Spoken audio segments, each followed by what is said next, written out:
So it's no secret that one of the biggest Montreal Canadiens talking points at the moment is what they are going to do with this 5th overall pick right here.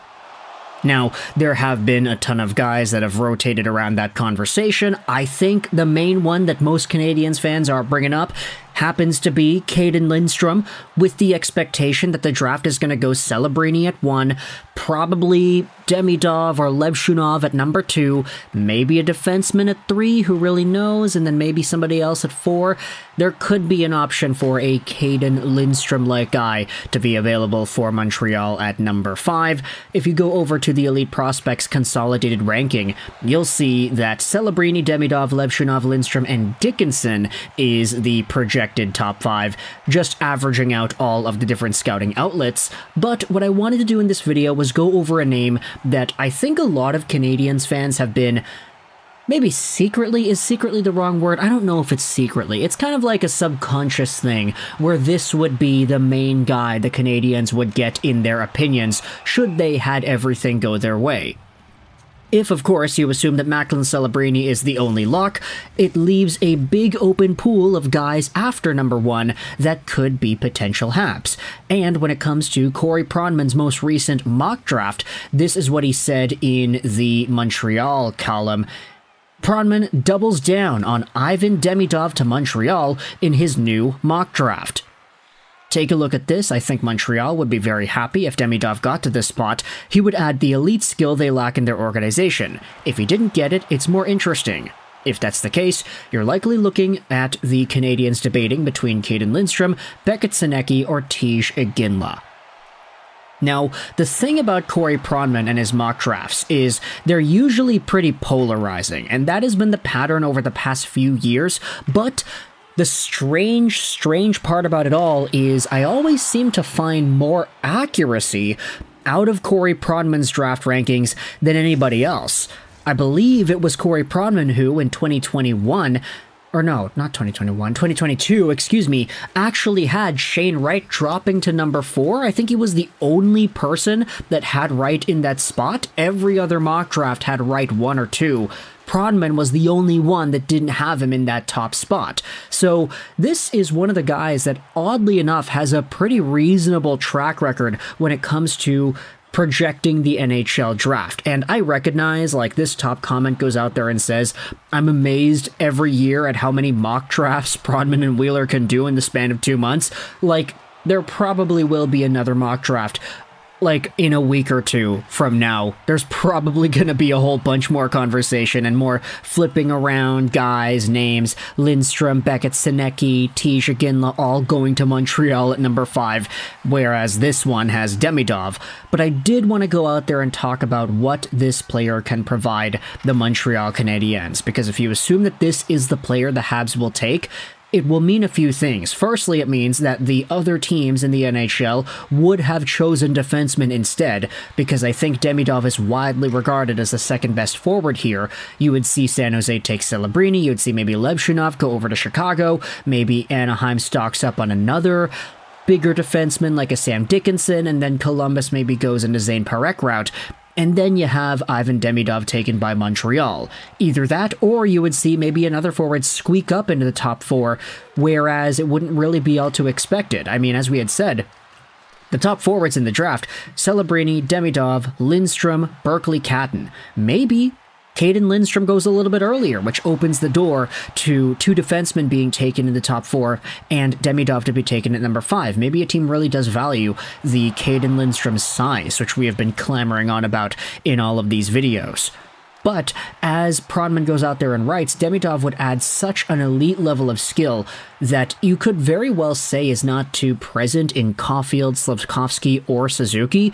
No disrespect to those guys, of course, but Demidov is pretty much as close to a Matvei Mishkov-like guy that we could have seen out of this draft without actually being Matvei Mishkov. He's a lot more of a playmaker than a pure goal scorer as well, and his offensive vision is unmatched. 60 points, 30 games played in the MHL this previous year, and a double, no, not double, 28 points in 17 games played, almost at a double point a game. It was an assist a game, so that's pretty good, adding on the 11 goals on his total. And if he spends next season in SKA St. Petersburg, Look, I'll say this right here in 2024, June 6th, excuse me, that's what it was, I almost said 5th. Right now, you have Demidov. He's not played in the KHL in a significant role. I'm not expecting that to change. Not because he's not talented, but because the KHL has been so bad in developing younger talent. So if by this time next year, Demidov wraps up his 24-25 KHL stint with SKA St. Petersburg and he's only got like 5 points in 30 games, I don't think we should be alarmed about that. It's so difficult to project KHL development out of these younger prospects. So for now, we can just base off of everything we had seen in the MHL. He's been very good, and his overall skill set seems to be that of absolute greatness. I mean, the rankings here, 2nd overall consolidated, 2nd overall by Elite Prospects, 2nd overall by Button, by Ferrari, 3rd overall by Kennedy McKeans, 2nd overall by Future Considerations, 2nd by Daily Faceoff. Demidov is good. He is the demigod of the draft. And if Corey Prodman is saying that this is the guy who could slip, I mean, last time Prodman said a guy was going to slip, it was Shane Wright, and he was correct. So if Demidov is the guy for Montreal, then I personally would be very, very happy with that. Left-handed guy, he could be a complement on that top power play if you wanted to move Slavkovsky to more of a net front presence kind of role. This, of course, is one of the many options you could have. You have to start wondering, what happens with that first line? Let's say it's Suzuki, Caulfield, Slavkovsky. Okay, you keep that going. Do you move Slavkovsky down to move Demidov up, or do you put Demidov on the second line so he could roast opposing teams' second lines in matchups with goal support? Having him play with Doc would be pretty interesting, not gonna lie. There are a lot of options here with these forwards, but of course, Prodman is saying that if it's not Demidov, you're probably talking about Caden Lindstrom, Beckett, Sennecke, or TJ Ginla instead. We had talked about these guys in the past as well. TJ Ginla was already reported that the Canadiens were super invested in him. Beckett Sennecke is an interesting one as well because he is a big guy. He's listed as 6'2", 181, but recent reports have said that he could be even as tall as 6'4" now at 18 years old.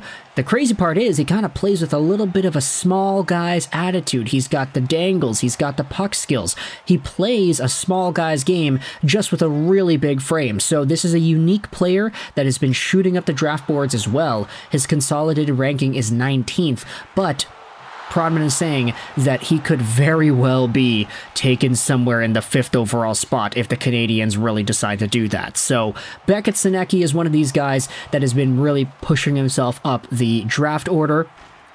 But when it comes to either of these guys, let me know your thoughts in the comment section below about Ivan Demidov being the projected Montreal Canadiens pick in Prodman's mock draft, as well as runner-ups being Caden Lindstrom, of course, depending on if he's available or not. Beckett Sennecke, same thing. Okay, he's probably going to be available, just saying.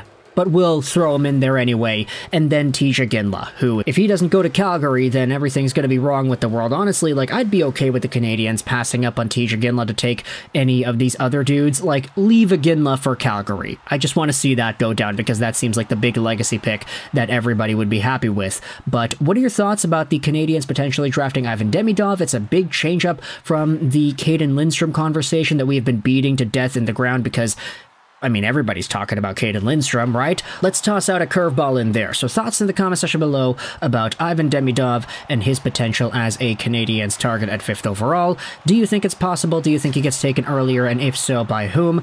Which is the team that will have Demidov as a prospect on their squad over the next few years? Let me know your thoughts in the comment section below. I hope you enjoyed this British Roll 99. And bye.